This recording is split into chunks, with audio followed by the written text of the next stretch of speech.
Hello to you all.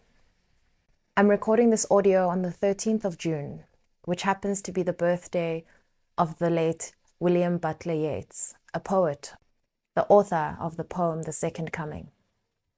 I almost fell off my chair when I saw the synchronicity of the date because I was led to his poem by the words, "Things fall apart," that just came in yesterday while I was doing something else. How this all links in will come in later. I actually did an entire recording earlier, which I lost. I was so excited throughout, and my downloads came out so jumbled. And I realized that Spirit was basically saying, "Great, that's all out now. Go back and explain it in a way that makes sense." So this audio is dedicated to William B. Yeats on what would have been his birthday. Just yesterday, before I encountered his wisdom, I wrote my own poem down that revealed to me that another identity is being born of me. And understanding that this new identity will be an integrated version of these beings that I have already that exist inside of me. For one, you are obviously aware that behind this microphone exists a human being with a name and a face and an ego. But the voice that you hear on these audios doesn't possess that name and that face and that ego. In fact, that voice is egoless. So when my name and my face, my ego, reads your comments, there's a vast lapse in integration that is revealed. And this is very scary, to be told that someone new is to be born, and that it is my task to allow for the integration required for this to happen. The idea of reapproaching a world that may not speak in the language of philosophy and heart and wisdom and truth, to be asked to put my name and face to this voice that you hear, to allow people that know my name and face to hear this voice. I mean, it's a lot for me. As I worked through this energy, answers were unlocking to me. These are that I am not to change for this world, but that I am to stay true to the language of wisdom. That the value of wisdom lies in its ability to remain true, to remain unchanging, and to be able to unlock the appropriate impact no matter what context it's in. And this has been my fear, to dilute myself, to dilute my language, and to engage in the tedious and counterproductive process of changing what is already perfect in and of itself. That would be to deny that what is revealed through spirit is perfect. That would be to deny that I am a multi-dimensional, interdimensional being, and that these parts of me need to be diluted in order to fit into this world by virtue of the fact that what I do, my gift, has no rational, certified, globally recognized, and validated label. I know I have mentioned a few things about myself in a previous audio, but just to tell you more about me for the purpose of this audio, I have a personal Instagram that I've used for some time now. This is where I've explored various aspects of my expression, and I'll tell you something. Hardly anything I have shared has been well received. In fact, I consider that version of me as one that has been persecuted for speaking her truth and expressing her voice with freedom. Nobody has ever disagreed openly or anything, but I am intuitive and I can feel their reactions, even in their silence. However, I spent a long time gaslighting myself, unsure of whether what I was feeling was true, until I encountered the listeners of Pyramid Energy. Through the voice of Pyramid Energy, I gained a teacher.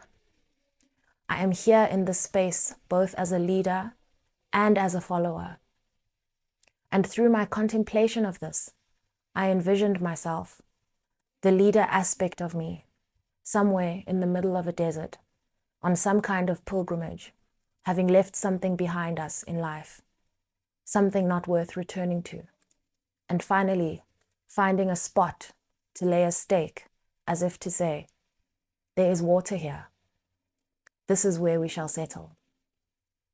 This place is somewhere in the middle between what was and what will be.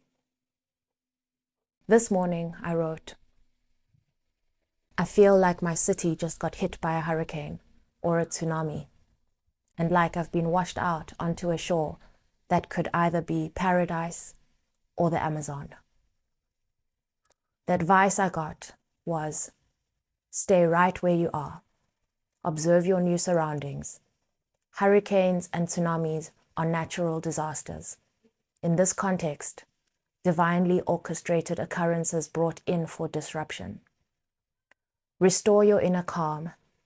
What needs to happen next will be revealed just as divinely. This event has arrived to teach you even more about who you are. Your two worlds will meet somewhere in the middle. There is no need to be afraid. The only need is to stay calm and to trust the process. If you can imagine the vast polarity between paradise and the Amazon, the idea that there is wildlife I'm not equipped to handle is a very scary notion. But there is also the idea that I may have just landed in paradise.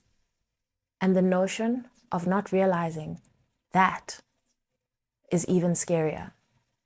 So I am inclined to take this sage advice, to stay calm and to trust the process. It was at this point of staying calm that I realized that I feel at threat. The best parts of what I do are at threat. The best qualities of what I do are at threat due to a pressure to fit in. The pure allure of what I do has romanticism at the core. What is romanticism? I had to look this word up because it just came in and I had no idea or understanding of its meaning prior to this. Wikipedia provides a description of the basic characteristics of Romanticism. Romanticism placed the highest importance on the freedom of the artists to authentically express their sentiments and ideas. Romantics, like the German painter Caspar David Friedrich, believed that an artist's emotions should dictate their formal approach. Friedrich went as far as declaring that the artist's feelings is his law.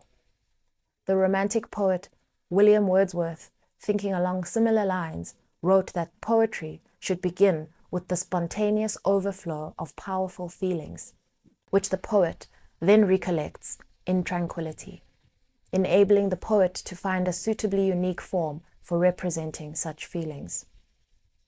The Romantics never doubted that emotionally motivated art would find suitable, harmonious modes for expressing its vital content, if, that is, the artist steered clear of moribund conventions and distracting precedents. Samuel Taylor Coleridge and others thought there were natural laws the imagination of born artists followed instinctively when these individuals were, so to speak, left alone during the creative process. Many Romantics believed that works of artistic genius were created ex nihilo, from nothing, without recourse to existing models.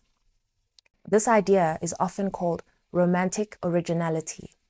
The translator and prominent Romantic August Wilhelm Schlegel, I think that's how you pronounce it, argued in his lectures on dramatic arts and letters that the most valuable quality of human nature is its tendency to diverge and diversify. At this point, I feel ready to move on to the wisdom and poetry of William B. Yeats's nature and his work. By nature, I am referring to his romanticism, without which his art, his poetry would have been dilute, and another aspect of his nature being that of a symbolist poet, a concept which also resonates very deeply with me. It says, Yeats is considered one of the key 20th century English language poets. He was a symbolist poet, using elusive imagery and symbolic structures throughout his career. I have read The Second Coming many times and find it so beautiful that it holds such significant wisdom for this pivotal time. I've attached a link to the poem in the description box below should you want to read along as I go. I will read the first stanza, share words, and then move on to the second. Turning and turning in the widening Gaia, the falcon cannot hear the falconer. Things fall apart. The center cannot hold. Mere anarchy is loosed upon the world. The blood-dimmed tide is loosed, and everywhere the ceremony of innocence is drowned. The best lack all conviction, while the worst are full of passionate intensity. My interpretation of this poetry so far is that as the momentum of the art, this creation builds and is ready to come into form, you are the falcon. The guiding light is the falconer, yet you cannot hold your center or maintain your view of the falconer, your shepherd, your guiding light, with all the noise and chaos around, the poison to your art. The beauty, celebration, and essence of the purity of the creation is drowned in the noise of the chaos. Now, before I move on to the second stanza of the poem, I want to share that before I started Pyramid Energy, I had a vision. I believe I mentioned the origin of the channel in a prior audio, but I took notes from this vision, which I felt one day would make sense, and they read as follows. 1. The word leadership. 2. The Sphinx rising out of the desert. 3. Light coming through the number 4. 4. The word brave. And 5. The words we did. Something just happened that I wasn't quite prepared for, but I never quite understood what this number 4 point meant. But as I just read those 4 points, these 5 points out to you, number 4 stands out because I said light coming through the number 4, and then 4, the word brave. This is telling me that the light, the guiding light, the light comes out of the brave, the courage. You'll understand why I'm emphasizing this now and how I see it now. To the second stanza. Surely some revelation is at hand. Surely the second coming is at hand. The second coming. Hardly are those words out when a vast image out of Spiritus Mundi troubles my sight. Somewhere in sands of the desert, a shape with lion body and the head of a man, a gaze blank and pitiless as the sun, is moving its slow thighs, while all about it reel shadows of the indignant desert birds. The darkness drops again, but now I know that 20 centuries of stony sleep were vexed to nightmare by a rocking cradle, and what rough beast, its hour come round at last, slouches towards Bethlehem to be born.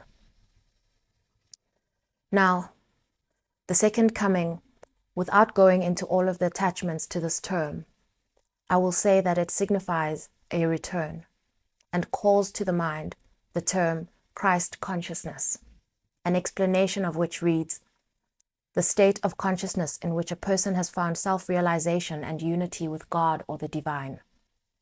That is, the return of the state of consciousness in which a person has found self-realization and unity with God or the divine.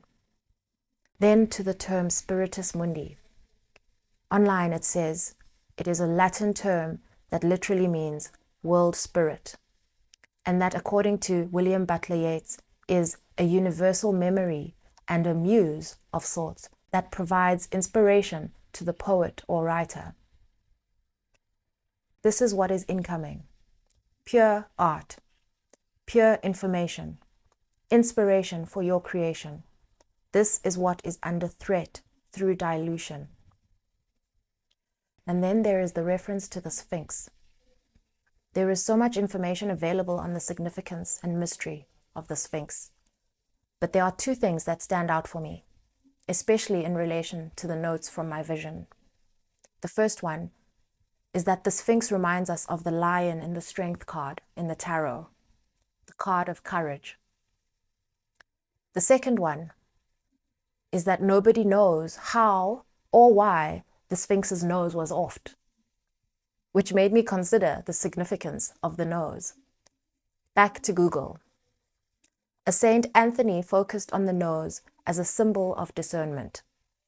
He wrote, "The nose of the soul is the virtue of discretion. which sniffs out vice and virtue as the nose distinguishes nice and nasty smells. It also says, a passage for the spirit and to the heart. The nose is therefore a significative element of relation, of contact, and of expression. So, in interpreting this, in this moment, the artist, the channel, receives divine art from the divine.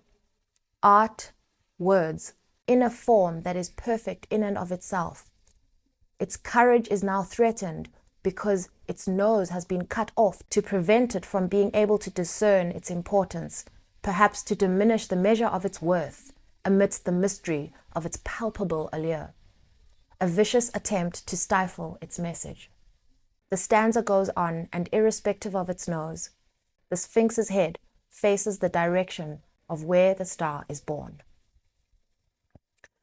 This poem, in the purity of its words, was delivered into this world by a romanticist 105 years ago. On his birthday, a reminder of his wisdom is unlocked to all of us. To not change for the world, but to stay true to the language of our art. To proceed unbothered.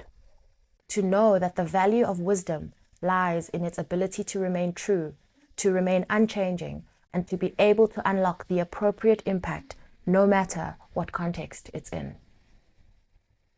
Before I close, I want to share how my day got a little bit wilder. I'm a music person and I love music and also the wisdom that it carries. Sometimes when I feel called, I approach my music library like a deck of cards. I put it on shuffle and see what song pulls up. I had never even listened to the song before, but it's Michael Jackson's Tabloid Junkie. It's quite hard to hear the lyrics of the verses for me, but the chorus was clear, and he says, just because you read it in a magazine or see it on the TV screen, don't make it factual. And today, I am so grateful for these timeless artists past that crept into this day with all of their wisdom to remind us to stay true to the nature of what it is we feel called to bring into this world, and to not allow chaos and doubt to taint or dilute its truth and value. Wishing you all a beautiful journey, whether it's into paradise or into the Amazon, knowing that you already have everything you need, and that what you are bringing into this world is divine, perfect, and timeless.